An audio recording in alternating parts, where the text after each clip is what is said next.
नमस्कार दोस्तों, आशा करता हूँ आप सब ठीक होंगे, स्वस्थ होंगे, मस्त होंगे। देखो भाई, आज से हम इस चैनल पर एक नई सीरीज स्टार्ट करने जा रहे हैं जिसका नाम है रंगभूमि। इसमें हम डेली मैथ्स के 10 क्वेश्चन डिस्कस करेंगे। ये 10 क्वेश्चन एसएससी और रेलवे दोनों एग्जाम्स को ध्यान में रखकर बनाए गए हैं। और इन 10 क्वेश्चंस में हम ट्राई करेंगे कि जो मैथ्स को लेकर आपकी तमाम समस्याएं हैं, चाहे वो टाइम की हो, एक्यूरेसी की हो, स्पीड की हो, या फिर कुछ बच्चों की क्वेरी आती है कि सर हमें कंसेप्ट तो आता है लेकिन कौन से क्वेश्चन में कब लगाना है ये नहीं आता, मतलब एग्जीक्यूशन वाला पार्ट नहीं आता। तो ये जितनी भी आपकी समस्याएं हैं, इन सभी समस्याओं का समाधान करेंगे। साथ में मैं यहाँ आपको हर क्वेश्चन की बेसिक अप्रोच के साथ साथ एक एग्जाम ओरिएंटेड अप्रोच भी बताऊंगा कि इस ये क्वेश्चन यूनिट डिजिट से हो सकता है, डिविजिबिलिटी से हो सकता है, अप्रोक्सीमेशन से हो सकता है। तो इस तरीके की तमाम जो चीजें हैं वो हम डिस्कस करेंगे। साथ में मैं आपसे भी कुछ यहाँ पे कमिटमेंट चाहता हूँ कि देखो भाई, आप अगर ये सीरीज देख रहे हो या फॉलो कर रहे हो तो प्लीज अपनी एक अलग नोटबुक बना लीजिए। उस नोटबुक में आप क्या करो, जो भी चीज आपको लगती है कि आपको नई सीखने को मिली है या आपके लिए इंपॉर्टेंट है, वो नोट डाउन करते रहो, ठीक है। और इस सीरीज को आप कम से कम 1 महीने तक फॉलो करो। उसके बाद में आप अपना एनालिसिस करना कि क्या आप में सही में कुछ इंप्रूवमेंट हुआ है या नहीं हुआ है, ठीक है भाई। तो चलिए पहला क्वेश्चन हम देखते हैं। पहले क्वेश्चन में हमसे बोला गया है the radius of two cylinders are in ratio 6:5 and their curve surface area are in the ratio 10:7। What is the ratio of their volume. Basically हमें यहाँ पे बोला गया कि दो सिलेंडर हैं, उनके जो रेडियस का रेशियो है R1 रेशियो R2, वो हमें दे रखा है 6:5 एंड हमें दे रखा है कि उनका कर्व सरफेस एरिया। तो देखो इस सिलेंडर का कर्व सरफेस एरिया क्या होता है, 2πRH। ये पहले सिलेंडर का कर्व सरफेस एरिया है और 2πR2H2 ये दूसरे सिलेंडर का कर्व सरफेस एरिया है। ये हमें कितना दे रखा है भाई, 10:7, 10:7 दे रखा है। और हमें निकालना है इनके वॉल्यूम का रेशियो। वॉल्यूम मतलब क्या हुआ भाई, πR1² H1 upon πR2² H2, यही है। ये हमें क्या निकालना है, वॉल्यूम का रेशियो, ये हमें फाइंड आउट करना है। तो देखो सबसे पहले जब हम देखेंगे कि हमें वॉल्यूम का रेशियो निकालना है, मतलब हमें क्या निकालना है, R1² H1 upon R2² H2, ये हमें निकालना है। यहाँ पे हमें R1 R2 दे रखा है, H1 H2 निकालना है। तो H1 H2 हमारा यहाँ से निकल जाएगा। कैसे निकलेगा भाई, यहाँ से हमारा H1 अपॉन H2 बराबर आएगा 10/7 इंटू R2 हमारा कितना है भाई, 5/6, ठीक है। अब यहां से हम क्या करेंगे, R1² मतलब क्या होगा भाई, 6 का स्क्वायर अपॉन 5 का स्क्वायर इंटू H1 हमारा कितना है 10/5 और H2 हमारा कितना है 7/6, ये हम यहाँ पे रख देंगे। तो यहां से हमारा ये 10:9 आ जाएगा, ठीक है। अब देखो भाई, ये चीज तो हमारी एक हो गई। दूसरी जो चीज है हमारी, जो हमें निकालनी है, वो क्या है भैया, यही होगा ना, 5/5 2 6 6 6। तो ये आपका 12:7 होगा भाई। कितना होगा, 12:7। अब देखो इसका जो दूसरा तरीका है हमारा, जो एग्जाम ओरिएंटेड अप्रोच है इसकी, वो क्या होनी चाहिए, तो वो होनी चाहिए भाई, हमें पता है हमें निकालना वॉल्यूम। वॉल्यूम का रेशियो क्या होता है, भाई देखो वॉल्यूम निकालना है, वॉल्यूम में हमें ये वाली चीज नहीं लिखनी। वॉल्यूम होता है R² अपॉन H, ये होता है।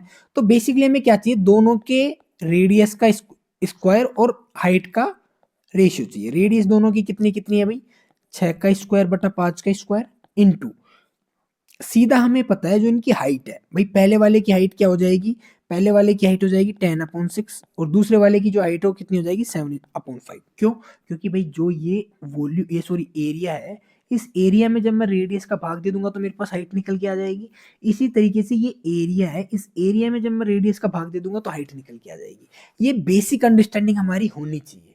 अगर ये अंडरस्टैंडिंग है तो आप यहाँ पे देखोगे कि ये हमारा सीधा सीधा यहाँ से आ जाएगा 5 5 5 2, और ये 6 से 6 बार कटेगा, कितना आ जाएगा 12:7 हमारा यहाँ से सीधा सीधा आ जाएगा। तो यहाँ पे जो मैंने आपको समझाने का ट्राई किया वो ये किया कि बंधु, ये तो हमारी बेसिक अप्रोच है, जो आप स्टार्टिंग फेज में हो, जब लर्निंग फेज में, तो आपको सीखने की जरूरत है। और ये जो दूसरा मैंने बताया, ये वाली चीज, ये आपको एग्जाम में अप्लाई करना होता है। ये कब आता है, जब आप इस क्वेश्चन की 5 बार 6 बार प्रैक्टिस कर चुके, तो आपके माइंड में चीजें चलनी चाहिए कि जो वॉल्यूम है, वॉल्यूम हमारा R²/H होगा, और इसके लिए मुझे पता है रेडियस हमें दे रखी है, और जो हाइट है, हाइट हमारी क्या होती है भाई, एरिया में अगर मैं रेडियस का भाग दे दूं हाइट निकल के आ जाएगी। तो ये जो एक स्टेप में आपको क्वेश्चन करना है, ये तरीका आपको आना चाहिए। तो मैं इस क्वेश्चन के माध्यम से आपको यही चीजें समझाना चाह रहा हूँ कि किस तरीके से आपको किस लेवल पे जाके चीजें हैंडल करनी होती है, ठीक है भाई। चलिए अगला क्वेश्चन हम देखते हैं 2 नंबर क्वेश्चन में हमसे बोला गया find the value of A cube plus B cube plus C cube minus 3abc when a is equal to this, b is equal to this and c is equal to this. अब देखो भाई यहाँ पे एक चीज होती है कि जब आपकी ये ए बी सी की वैल्यू एपी में दे रखी होती है, एपी मतलब अर्थमेटिक प्रोग्रेशन, जब समांतर श्रेणी में ये चीजें दी हुई होती हैं तो यहाँ से A cube plus B cube plus C cube minus 3abc जो होता है आपका वो सीधा होता है 9 इंटू मिडिल टर्म का स्क्वायर इंटू डिफरेंस, ये सीधा इसका फॉर्मूला होता है। 9 मिडिल टर्म आपकी कितनी है भाई 456, वो 457 इंटू इनका डिफरेंस कितना है 1, सबका डिफरेंस एक एक है, इसका square into 1, sorry middle term into D square होता है भाई आपका ना, ये डी मतलब 1 का स्क्वायर। ठीक है, तो यहां पे जब आप इसको सोल्व करोगे तो क्या आएगा 9 इंटू 457, ये हमारा सीधा सीधा आंसर आ जाएगा। अगर ये फॉर्मूला आपको याद है तो आपको इस क्वेश्चन में पेन भी उठाने की जरूरत नहीं पड़ेगी। अब देखो यहाँ से अगर आप कैलकुलेशन भी नहीं करते हो तो इस क्वेश्चन में एक बहुत अच्छी चीज आपको देखने को मिलती है। अब सीधा देखो कि जो भी आंसर होगा 9 का मल्टीपल होगा, यहीं से, ये भी नहीं लिखना आपको, यहीं से अगर फॉर्मूला पता है तो सीधा देखोगे कि भाई 9 into middle term into D square होता है, 9 का मल्टीपल होना चाहिए। 9 का मल्टीपल कौन सा है, 7 और 3 10, 8 और 4 12, ये नहीं है।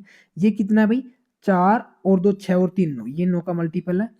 6 और 3 9, 6 और 1 7, ये वाला नहीं है। 6 और 3 9, 2 और 1 3, ये भी नहीं है। तो हमारा एक ही ऑप्शन है जो 9 का मल्टीपल हो, कौन सा है, डी। तो हमारा सीधा सीधा आंसर हो जाएगा डी। इस क्वेश्चन में मैं अगर सिर्फ और सिर्फ ये फॉर्मूला याद है तो इसी से ये वाला हो जाएगा, पहली चीज। दूसरी चीज क्या है कि यहाँ पे ये A cube plus B cube plus C cube के जितने भी फॉर्मूले ना वो सारे आपको आने चाहिए। ये सारे क्या होते हैं भाई, देखो जब आप आरजी एजुकेशन के टेलीग्राम चैनल पे जाओगे वहां पे एक फॉर्मूला अलजेब्रा के फॉर्मूला सीट है, उस अलजेब्रा के फॉर्मूला सीट में आपको इसके 6 फॉर्मूले मिलेंगे। इस एक सिर्फ एक चीज के 6 से 7 फॉर्मूला मिलेंगे और ये 6 से 7 फॉर्मूला आपको बताते हैं कि कौन सी सिचुएशन में कौन सा फॉर्मूला आपको अप्लाई करना है। तो आप वहां से ये वाली चीज रेफर कर सकते हो, ठीक है भाई। और ये चीज क्या होती है कि मान लो आपने अभी ये देखा, आपको ये 6 फॉर्मूला याद नहीं है तो आप तुरंत उसी चीज को उस टाइम पे देख लो, तो ये क्या आपका कंटिन्यूअस रिवीजन बोलते हैं इसको। आप जब भी चीज पढ़ो, अगर आपको लगता है कि उस चीज का आपका फॉर्मूला नहीं आता है तो आप उसको तुरंत देख लो, उसी टाइम पे अपने नोट्स उठाओ या फिर कहीं पे भी आपने लिख रखे हैं तो उसको देख लो। तो इससे क्या होता है आपका कंटिन्यूअस रिवीजन चल रहा होता है। इसके लिए इस चीज की डिपेंड नहीं करते कि भाई आपका कोई एक दिन फिक्स होगा उस दिन आप उठाओगे फॉर्मूला और वो पढ़ोगे, ठीक है। 3 नंबर क्वेश्चन हम देखते हैं भाई। 3 नंबर क्वेश्चन में हमसे बोला गया है in a certain office 1/2 of the employees are women, 1/4 of the women are married and 1/3 of the married women have children. If 2/3 of the men are married and 2/3 of the married men have children, what part of the employees are without children? तो देखो भाई हमें सबसे पहले यहाँ पे ये लिखना है कि हमें कितने एम्प्लॉय लें। तो कितने एम्प्लॉय लेने के लिए देखो 1/2 तो क्या है वुमेन है, फिर वुमेन का 1/4 तो 4 इंटू 2 8 हो गया भाई 8। आगे are married and 1/3 of the married women, इसका भी 1/3 है तो भाई इसका भी 3 गुना लेना पड़ेगा। और फिर again if 2/3 of the man are married, भाई इसका भी फिर 3 गुना लो। तो 8 3 14 72, हम ले लेते हैं यहाँ पे टोटल 72 पीपुल है। टोटल कितने आदमी है 72। अब इन 72 में से हमें बोला गया है 1/2 of the employees are women, तो वुमेन और मैन ये कितने कितने हो गए भाई 36 36। आगे हमसे बोला गया 1/4 of the women are married, 1/4 of the women are married, इसका 1/4 करोगे कितना हो जाएगा 9 में वुमेन क्या है मैरिड है भाई, ठीक है। आगे हमसे बोला गया है and 1/3 of the married women have children, इसका 1/3 के क्या है बच्चे हैं, तो कितने के बच्चे हैं 3 के। In the same way 2/3 of the man are married, इसका 2/3 मैरिड है तो इसका 2/3 कितना हो गया 24। And of the man are married and 2/3 of the married man have children, और इसका 2/3 के बच्चे हैं। 2/3 के बच्चे का मतलब कितना हो गया भाई 16 लोगों के बच्चे हैं। तो हमसे बोला गया है कर्मचारियों का कितना हिस्सा बिना बच्चों वाला है। तो बच्चे वाले कितने हैं भाई 16 और 3 19 लोग ऐसे हैं जिनके बच्चे हैं, 19 लोग ऐसे हैं जिनके बच्चे हैं। तो 72 में से जब 19 चला गया तो कितना बचा हमारे पास 53 ऐसे हैं जिनके पास बच्चे नहीं है। टोटल कितने 72। तो हमारा क्या आंसर आ जाएगा 53/70। चलिए भी हम 4 नंबर क्वेश्चन देखते हैं। 4 नंबर क्वेश्चन में हमसे बोला गया कि विक्रांत एक फ्रिज को 6150 रुपए में बेचकर लागत मूल्य पर 23% का लाभ कमाता है। यदि फ्रिज के लागत मूल्य में 5% की वृद्धि की जाती है और वह वही लाभ कमाना चाहता है, तो विक्रय मूल्य पर अनुमानित नया लाभ प्रतिशत क्या होगा? देखो यहाँ पे मैं एक चीज बताना चाहता हूँ आपको कि जब ये प्रॉफिट या लॉस परसेंटेज में पूछता है ना, तो सबसे पहले इस चीज को कट कर दिया करो, इससे मतलब ही मत रखो। हमें बोला गया है कि वो स्टार्टिंग में 23% का प्रॉफिट कमाता है। 23% का प्रॉफिट का मतलब क्या हुआ? अगर सीपी 100 है तो एसपी कितना हो जाएगा भाई? 123। सीधी सी बात है। आगे हमसे बोला है यदि फ्रिज के लागत मूल्य में 5% की वृद्धि हो जाए, अगर सीपी में 5% की वृद्धि हो जाए, कितना हो जाएगा? 105। और वह वही लाभ कमाना चाहता है। वही लाभ कमाना चाहने का मतलब दो होते हैं। पहला तरीका कौन सा है? अगर ये बोलता है कि वही परसेंटेज लाभ कमाना चाहता है, तो हम क्या करते हैं भाई? 105 का 123% निकालते हैं। क्यों? क्योंकि वो बोलता है कि भाई सेम परसेंटेज प्रॉफिट कमाना चाहता है। लेकिन इसने बेसिकली यहाँ पे परसेंटेज प्रॉफिट नहीं बोल के ये बोलना चाह रहा है कि यहाँ पे जो 23 रुपए का लाभ हो रहा है ना, तो जब इसका सीपी 105 हो गया तभी भी ये 23 रुपए का ही लाभ कमाया। मतलब रुपए में वैल्यू सेम रहनी चाहिए।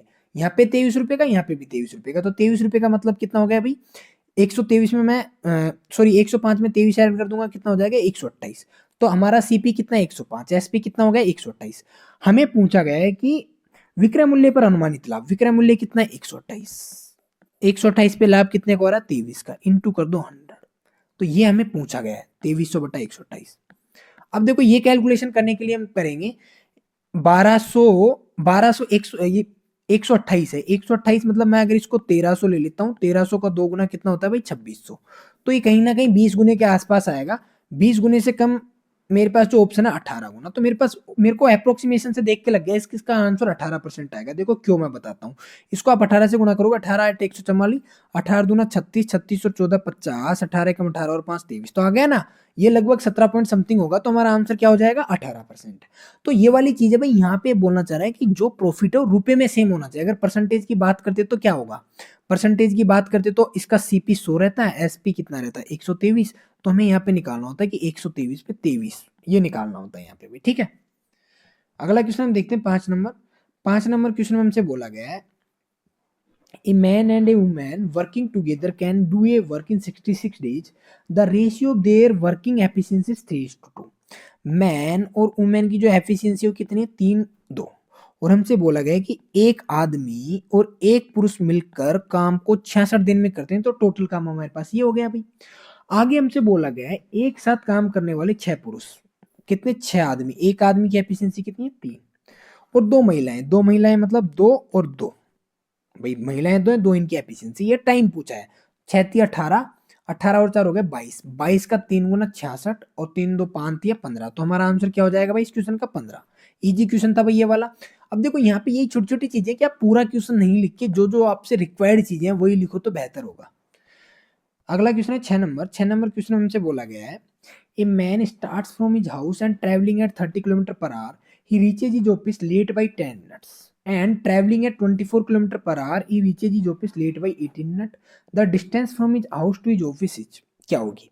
देखो इसको करने के दो तरीके हैं। एक इसका फॉर्मूला है जो मैं हमेशा यूज लेता हूँ, मेरे को बेहतर लगता है, वो ये है कि चालों का गुणनफल बटा चालों का अंतर इनटू समय का अंतर, ये बराबर होता है हमारा किसके? डिस्टेंस के। तो यहां से मैं बात करूं चालों का गुणनफल, चाल कितनी कितनी है भाई? 30 और 24। तो चालों का गुणनफल हो गया 30 इंटू 24। चालों का डिफरेंस कितना है? 30 और 24 का डिफरेंस कितना है? 6। इंटू समय का अंतर कितना है? देखो यहाँ पे 10 मिनट देरी से, यहाँ पे 28 मिनट देरी से, दोनों में देरी देरी है, तो टाइम का डिफरेंस कितना हो गया? 8। ठीक है भाई। अब यहाँ पे 8 को हम किस में बदलेंगे? मिनट में है, तो आवर में चेंज करने के लिए 60 से भाग दे देंगे। 30 दूनी का 60, 6 दूना 12 दूना 24, तो सीधी सीधी डिस्टेंस कितनी आ गई? 16 किलोमीटर। ठीक है भाई। अगला क्वेश्चन है हमारा 7 नंबर। 7 नंबर क्वेश्चन में हमसे बोला गया what is the compound interest on a sum of rupees this for 1 से 1/4 years at 8% per annum if the interest is compounded 5 monthly. देखो भाई जो हमारा प्रिंसिपल है कितना? 8100 रुपए। टाइम है कितना? 1 से 1/4 साल। 1 से 1/4 साल का मतलब कितना हो गया? 15 महीने। जो हम इंटरेस्ट काउंट कर रहे हो कैसे कर रहे हैं? पर 5 मंथली कर रहे हैं, पर 5 मंथली कर रहे हैं, मतलब हमारा टाइम कितना हो गया 3। तो रेट हमें कितनी दे रखी है 12%, 8% पर एनम, 8% पर एनम है। अगर मैं इसको 5 मंथ के हिसाब से करूंगा तो हमारी रेट कितनी हो जाएगी भाई 40/12, 40/12 का मतलब कितना हो गया 10/3%, 10/3% हमारी रेट होगी। 10/3% का मतलब क्या हुआ 1/30, 1/30 हो गया। तो बेसिकली 30 अगर हमारा प्रिंसिपल है तो हमारा जो अमाउंट होगा 31 हो जाएगा। टाइम कितना है 3, तो 3 का मतलब इसका क्यूब कर देंगे हम। अब देखो भाई अगर आपको क्यूब याद है 31 का तो यहाँ पे आपका बहुत ज्यादा टाइम रिड्यूस हो सकता है। 30 का क्यूब होता है 27,000, सॉरी 31 का क्यूब याद है तो 31 का क्यूब आपका कितना होता है भाई 29,791। तो ब्याज जो आपको मिला वो कितना मिला 2,791। तो 27,000 जो आपका प्रिंसिपल है वो कितना है 27,000, और यहाँ पे प्रिंसिपल कितना दे रखा है 8100, तो इसकी वैल्यू 8100 है। जो आपको ब्याज निकालना है वो कितना है 2791, इसकी वैल्यू आपको निकालनी है। 20 से 20 कैंसिल, 2781, ये आपका आ जाएगा 3 एकम 3, 9 2781 और 2 83, तो ये आपका आंसर हो जाएगा भाई 837 रुपीज। ठीक है, यहाँ पे मेन चीज था आपका कि ये जो अगर आपको 31 का क्यूब याद है ना बंधु तो बहुत आपका टाइम घट सकता है। अगला क्वेश्चन है 8 नंबर। 8 नंबर क्वेश्चन में हमसे बोला गया है कि x की वैल्यू ये दे रखी है और हमें यूनिट डिजिटों पे x निकालना है। देखो भाई यूनिट डिजिट निकालना है तो हमें सबसे पहले 3 की पावर 24 है। 3 की देखो ये 633 में से हम क्या लेंगे 3 की पावर 24, 3 की पावर 24 का मतलब 24 में हम 4 का भाग देंगे, रिमाइंडर यहाँ पे बचेगा 0। अगर रिमाइंडर 0 बचता है तो हम क्या करेंगे 3 की पावर 4 ले लेंगे। ठीक है, इन द सेम वे अगला हमारा है 7 की पावर 38, 7 की पावर 38 का मतलब क्या हुआ 38 में हम 4 का भाग देंगे, यहाँ से रिमाइंडर बच रहा है 2, रिमाइंडर 2 का मतलब क्या हुआ कि 7 की पावर 2 ले लेंगे। आगे है 6 की पावर, देखो 6 की पावर कुछ भी हो उसका यूनिट डिजिट हमेशा 6 ही होगा, तो ये तो आप कुछ करने की जरूरत ही नहीं है। तो बेसिकली आपके पास क्या बना 3 की पावर 4 माइनस 7 की पावर 2 और प्लस इसको 6 कर दो सीधा सीधा, क्योंकि 6 की पावर कुछ भी हो उसका यूनिट डिजिट हमेशा 6 ही होता है। 3 की पावर 4 का यूनिट डिजिट कितना हुआ 1, 7 की पावर 2 का यूनिट डिजिट कितना हुआ 9 प्लस 6, तो बेसिकली आपका एक क्या बना 7-9, 7-9 का मतलब क्या हुआ भाई 17-9, मतलब आपका जो यूनिट डिजिट बनेगा वो कितना बनेगा 8। ठीक है, और मैं इतनी एक्सपेक्ट कर रहा हूँ कि आपको बेसिक अंडरस्टैंडिंग होनी चाहिए कि भाई देखो 7 में से जब आप 9 घटाओगे इसका मतलब यहाँ पे आप एक उधार लोगे ना तो 17 में से 9 जाएगा, यूनिट डिजिट कितना बचेगा 8। और ये बेसिक छोटी छोटी चीजें जो मैं उम्मीद करता हूँ कि आपको आती होगी।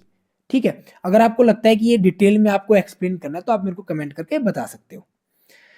अगला क्वेश्चन है भैया हमारा 9 नंबर। 9 नंबर क्वेश्चन में हमसे बोला गया है कि tan 4 theta plus tan square theta बराबर 1 है, cos 4 theta plus cos square theta की वैल्यू निकालनी है। देखो भाई जो आपका tan 4 थीटा है उसको मैं यहां से लिख सकता हूँ 1 माइनस tan स्क्वायर थीटा। ठीक है, 1 माइनस tan स्क्वायर थीटा, तो आपका जो tan 4 थीटा है ये कितना हो गया अभी, सॉरी अरे भाई देखो यहाँ पे हम tan स्क्वायर थीटा कॉमन लेंगे, tan स्क्वायर थीटा कॉमन लेंगे, हमारा क्या बनेगा tan स्क्वायर थीटा प्लस 1 बराबर 1। यहाँ से हमने tan स्क्वायर थीटा कॉमन लिया। अब हमें पता है tan स्क्वायर थीटा प्लस 1 क्या होता है भैया आपका कोस स्क्वायर थीटा होता है। tan स्क्वायर थीटा प्लस 1 क्या होता है आपका सेक स्क्वायर थीटा बराबर 1। तो बेसिकली यहाँ से आपके पास tan स्क्वायर थीटा बराबर क्या निकल के आ गया कोस स्क्वायर थीटा। तो जब आप इसमें वैल्यू रखोगे कोस 4 थीटा और कोस स्क्वायर थीटा में तो 11, कोस 4 थीटा की जगह क्या रख दोगे tan 4 थीटा, और कोस स्क्वायर थीटा की जगह क्या रख दोगे tan स्क्वायर थीटा। आपको पता है tan 4 थीटा और tan स्क्वायर थीटा की वैल्यू कितनी है 1, तो इसका आंसर क्या हो जाएगा 11। तो ऐसे मोस्ट ऑफ क्वेश्चंस में जो आपकी वैल्यू होती है वो वही होती है, ध्यान रखना। ऐसे जब मोस्ट ऑफ क्वेश्चंस आते हैं तो उनमें आपकी ये वाली वैल्यू और ये वाली वैल्यू दोनों बराबर होती है, किसी ना किसी आइडेंटिटी पे बेस्ड ही ऐसे क्वेश्चंस पूछे जाते हैं। अगला क्वेश्चन है भैया हमारा लास्ट 10 नंबर क्वेश्चन। इस क्वेश्चन में हमसे बोला गया है a circle is inscribed in an equilateral triangle of side 24 centimetre. हमसे बोला गया कि एक इक्विलैटरल ट्रायंगल है जिसकी साइड 24 सेंटीमीटर है, इसमें एक सर्कल है and what is the area of square inscribe in the circle. इस सर्कल में एक स्क्वायर है और हमें इस स्क्वायर का एरिया निकालना है। तो देखो यहाँ पे कुछ चीजें हैं जो आपको ध्यान रखनी है। सबसे पहले तो जो सर्कल की रेडियस हो कितनी होगी 24/2√3 ये होगी। अब जो सर्कल और स्क्वायर है इनके एरिया का एक रिलेशन होता है, 22/14/11 वाला गोल्डन रेशियो। आप आरजी एजुकेशन पे सर्च करोगे गोल्डन रेशियो 22/14/11 तो आपको मिल जाएगा। 22/14/11 आपका क्या कहता है 22 14 11 कहता है कि अगर इस सर्कल का एरिया 22 है तो इस स्क्वायर का एरिया कितना होगा 11। और अगर देखो मैं बता ही देता हूँ, ये आपके पास एक स्क्वायर है, इस स्क्वायर के एक अंदर सर्कल है, एक इस स्क्वायर के एक बाहर सर्कल है। बाहर वाले सर्कल का एरिया 22 होगा, स्क्वायर का एरिया 14 होगा, और जो अंदर वाला सर्कल है उसका एरिया 11 होगा। तो ये 22 14 11 का गोल्डन रेशियो है। अब यहाँ से देखो ये क्यों काम में लेना पड़ रहा है। आप बोलोगे कि सर इसको तो हम वैसे भी कर सकते हैं बेसिक से। भाई आपकी एक स्टेप कम हो जाएगी। कैसे होगी एक स्टेप? हमें सीधा सीधा सर्कल का एरिया निकालना है। सर्कल का एरिया क्या होगा? पाई आर स्क्वायर। ये आपका आर का स्क्वायर हो गया और ये आपका पाई हो गया। पाई आर स्क्वायर सर्कल का एरिया हो गया। हमें पता है सर्कल का एरिया कितना है 22 और स्क्वायर का एरिया कितना है 14। तो भाई 22 की वैल्यू दे रखी है, 14 की वैल्यू में निकालनी है सीधी सीधी। तो आप जब इसको सीधा सीधा सोल्व करोगे तो 22 से 22 कैंसिल आउट हुआ, 7 से 2 बार हुआ, ये कितना बना आपका 3 दूना 6, 6 चौका 24, 24 चौक 96 में हमारा सीधा सीधा आंसर हो गया। ठीक है। अब देखो छोटी छोटी चीजें जो आपका टाइम बचाती है। अगर आपको ये चीज पता है तो आपने इसको एक स्टेप में सोल्व कर दिया। अगर ये चीज नहीं पता है तो आप क्या करोगे? सर्कल से पहले इसका डायगोनल निकाल के इसकी साइड निकालोगे, फिर उसका स्क्वायर करोगे। उससे बेहतर है कि आप इसको एक स्टेप में ये ऐसे सोल्व कर दो।